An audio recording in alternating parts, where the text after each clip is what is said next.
नमस्कार. चला आज गुगल ड्राईव्हमधला पसारा आवरायला शिकूया.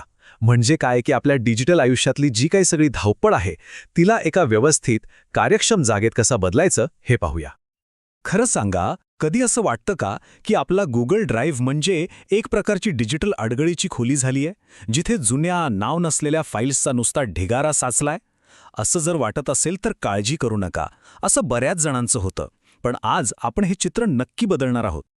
हो, आज आपण हे सगळं बदलणार आहोत. काही एकदम सोप्या टिप्स वापरून आपण आपला ड्राईव्ह फक्त साफ नाही करणार, तर त्याला अधिक कार्यक्षम बनवणार आहोत. चला तर मग आपल्या कामाची पद्धत सोपी करायला सुरुवात करूया. कोणतीही गोष्ट चांगली करायची असेल ना, तर तिचा पाया पक्का असावा लागतो. चला, सगळ्यात आधी आपल्या फाईल्सना नीटनेटकेपणाने लावून सुरुवात करूया. एका चांगल्या फोल्डर सिस्टीममध्ये खूप मोठी ताकद असते. उदाहरणार्थ, अकाउंटिंग नावाचा एक मुख्य फोल्डर बनवा. मग त्याच्या आतमध्ये आर्थिक वर्ष 25-26 सारखे सब फोल्डर्स तयार करा. आणि गरज असेल तर त्यातही बँक स्टेटमेंट्स किंवा जीएसटी फायलिंग असे अजून फोल्डर्स बनवा. आता बघा, ह्या रचनेमुळे कोणतीही फाईल शोधणं किती सोपं होऊन जातं. आता आपलं काम अजून सोपं करण्यासाठी 2 छोट्या युक्त्या आहेत. पहिली, फोल्डर्सना वेगवेगळे रंग द्या. समजा अकाउंटिंगसाठी लाल आणि तात्पुरत्या फाईलसाठी जांभळा. असं केल्यानं फोल्डर लगेच नजरेत भरतो. आणि दुसरी युक्ती म्हणजे ज्या फाईल्स नेहमी लागतात त्यांना स्टार करून ठेवा. म्हणजे त्या थेट स्टार्ट विभागात दिसतील आणि शोधाशोधत संपेल. बरं, आपला पाया तर आता पक्का झालाय. आता पुढे जाऊन बघूया की आपण आपला मौल्यवान वेळ कसा वाचवू शकतो. ज्यांना एकदम वेगाने काम करायला आवडतं त्यांच्यासाठी कीबोर्ड शॉर्टकट म्हणजे जादूच आहे. माऊसकडे बघायची गरजच नाही. फाईल निवडा आणि नाव बदलायला एन दाबा किंवा तिला दुसरीकडे हलवायला झेड दाबा. सुरुवातीला थोडा सराव लागेल, पण एकदा का सवय झाली की कामाचा वेग प्रचंड वाढतो. आता ड्राईव्हमध्ये फाईल शोधण्याचे 2 मार्ग आहेत. सामान्य सर्चमध्ये आपण फक्त नाव टाकतो, पण ॲडव्हान्स्ड सर्च वापरला की काम एकदम सोपं होतं. म्हणजे बघा, फक्त पीडीएफ फाईल्स हव्या असतील तर सर्च बारमध्ये लिहा टाईप इक्वल्स टू पीडीएफ. किंवा 1 नोव्हेंबर 2025च्या आधीच्या फाईल्स हव्या असतील तर टाका बिफोर 25-01-11.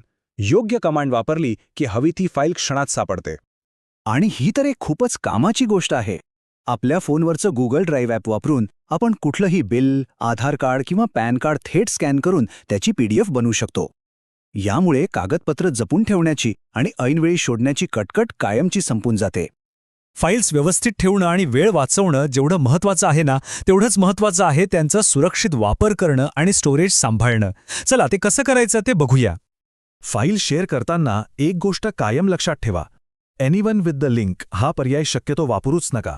कारण ती लिंक जर चुकीच्या व्यक्तीच्या हाती लागली तर आपली महत्त्वाची माहिती कोणीही पाहू शकतं. त्याऐवजी नेहमी ज्या व्यक्तीला फाईल पाठवायची आहे तिचा ईमेल आयडी टाकूनच शेअर करा. यामुळे आपली माहिती पूर्णपणे सुरक्षित राहते. अनेकदा असं होतं की ड्राईव्हची स्टोरेज स्पेस अचानक भरलेली दिसते, नाही का? जागा कमी पडली की नवीन फाईल सेव्ह करणं पण अवघड होतं. पण घाबरू नका, यावर अगदी सोपा उपाय आहे. जागा मोकळी करायची आहे, मग या 3 सोप्या गोष्टी करा. पहिलं म्हणजे सगळ्यात मोठ्या आकाराच्या फाईल्स शोधून त्या तपासा. कदाचित त्यातल्या काही नको असतील. दुसरं, जुन्या आणि अनावश्यक फाईल्स शोधून डिलीट करा.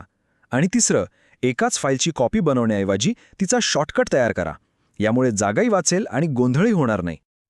तर मग या सगळ्या टिप्स वापरल्या की झालं, आपला तो अव्यवस्थित ड्राईव्ह आता एका व्यावसायिक आणि सुसंघटित प्रणालीमध्ये सहज बदलू शकतो. आता जरा विचार करा.